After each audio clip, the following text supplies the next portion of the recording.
ရားလောင်းကအဲ့ဒီတော့ကသင်္ခဆိုတဲ့ပုံနာတယောက်ဖြစ်တယ်လမ်းခရီးသွားတဲ့အခါမှာပိစိကဗုဒ္ဓတဆူကိုတွေ့လို့နေဘူးထဲမှာဖဏတ်မပါဘဲနဲ့ရှောက်နေတာကိုတွေ့လို့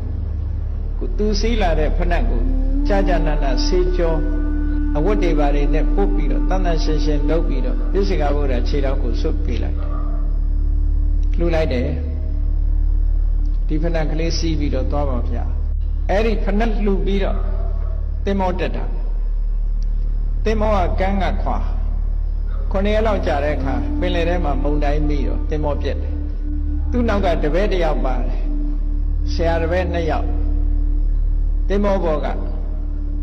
ပြင်ချက်တစ်ချက်ရလို့သင်္ဘောမြုပ်တဲ့အချိန်မှာအဲ့ဒီပြင်ချက်ကလေးပေါ်မှာ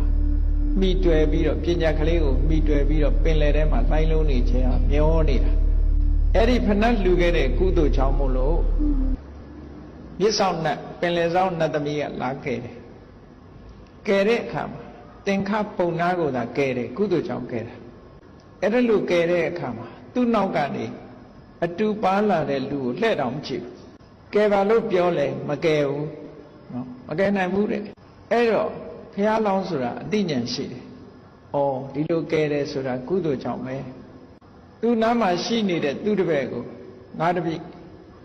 ငါဖဏတ်တယံပိစိကဗုဒ္ဓကိုလှူခဲ့တယ်အဲ့ဒီကုသိုလ်ကောင်းမှုကိုမင်းအားအမျှပေးဝေပါတယ်အမျှဆိုဟိုကောင်ကသာဓုလည်းခေါ်လိုက်ရောမကဲခြင်းလို့မရတော့နတ်သမီးကကဲလေရကုသိုလ်ကြောင့်ကဲတာဟောသာဓုခေါ်တာနဲ့ပင်လယ်ထဲမှာမနစ်တော့ဘူးလို့ဒါ950ထဲမှာသိကျင်ဖတ်ချိ